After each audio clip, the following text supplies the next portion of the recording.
الحمد لله والصلاة على نبيه محمد وآله وأصحابه أجمعين. أما بعد فأعوذ بالله من الشيطان اللعين الرجيم. بسم الله الرحمن الرحيم.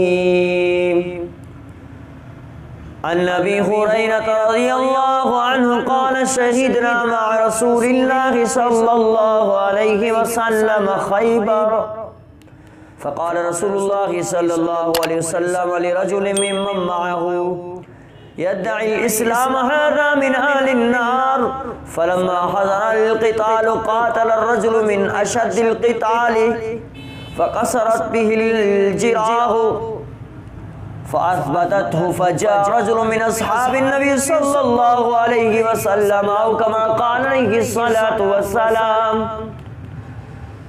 صدق الله وصدق رسوله النبي الصادق الأمين، ونحن على ذلك لمن الشاهدين والشاكرين والحمد لله رب العالمین. عزیزان ایمان، میرے محترم سامعین مکرمین، اللہ کے بڑے احسان اور کرم نوازی سے ہمارے درس حدیث کا پروگرام جاری و ساری ہے. آج میں آپ حضرات کے سامنے ایک اہم عنوان یعنی جنت کے لیے تمام احکام اسلامی پر عمل پیرا ہونا ضروری ہے. یعنی جو جنت میں جانا چاہتا ہے تو وہ تمام اعمالوں پر عمل کرے، تمام اسلامی احکاموں کو عمل کرے. ایک حدیث آپ کے پیش نظر ہے، بخاری شریف کی روایت ہے. فرمایا نبی حریرہ رضی اللہ عنہ قال شہدنا رسول اللہ صلی اللہ علیہ وسلم. حضرت ابو ہریرہ رضی اللہ عنہ سے روایت ہے، فرمایا کہ نبی علیہ الصلوۃ والسلام کے ساتھ خیبر کے دن کچھ آدمی ایک شخص کے بارے میں میرے محبوب صلی اللہ علیہ وسلم نے فرمایا دخل النار، جہنم میں داخل ہوا، یہ دوزخی ہے. صحابہ کرام رضوان اللہ اجمعین نے فرمایا رسول اللہ یہ تو ہمارے ساتھ یہ کیسے جنگ، کیسے جہنمی ہے.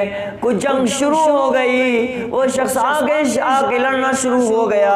فقال رسول اللہ صلی اللہ علیہ وسلم لرجل ممن معه یدعی الاسلام، وہ اسلام کا دعویٰ کرتا تھا، ھذا من اہل النار، فرمایا جہنمیوں میں سے ہے. فلما حضر القتال قتل الرجل، جب آگے لڑنے لگے کافر تو ان کے ساتھ یہ قتال کرنے لگا اور اتنا لڑا کہ زخموں سے وہ چکنا چور ہو گیا اور زخموں سے نرحال ہو کے گر پڑا. اور پھر آگے ایک شخص آ کر نبی علیہ السلام سے کہنے لگا یا رسول اللہ صلی اللہ علیہ وسلم فقصرت به الجراح، وہ تو زخموں سے نرحال ہو چکا ہے اسلام کے دشمنوں سے لڑتے ہوئے. یا رسول اللہ وہ کیسے جہنمی ہو سکتا ہے؟ تو جب زخموں سے بالکل وہ نہ زخموں کا تاب نہ لا سکا، فجاء رجل من اصحاب النبی صلی اللہ علیہ وسلم، کہنے لگا فاثبتت، فجاء یا رسول اللہ صلی اللہ علیہ وسلم، اس کو ہم نے دیکھا وہ زخموں کی تاب نہ لا سکا. یا رسول اللہ ترک سے ایک تیر نکال کر اس نے اپنے جسم میں آر پار کر دیا. یا رسول اللہ فجاء، ایک شخص آیا، فرمایا نبی صلی اللہ علیہ وسلم کے پاس آیا، کہنے لگا یا رسول اللہ صلی اللہ علیہ وسلم آپ کے اس پیشن گوئی کو رب کائنات نے سچ کر کے دکھایا، اس نے تیر نکال کے اب خودکشی کر لی ہے. تو پھر نبی علیہ السلام نے اعلان کر دیا کہ بھئی جنت میں جانے کے لیے اعمال کا نیک ہونا، عمل صالح کا ہونا ضروری ہے. صرف ایمان سے کام نہیں ہوگا. کلمہ پڑھ لیے لا الہ الا اللہ محمد رسول اللہ، ایمان تو لایا ہے لیکن عمل صالح کرنا، عمل پیرا ہو رہا جنت میں جانے کی لیے شرط.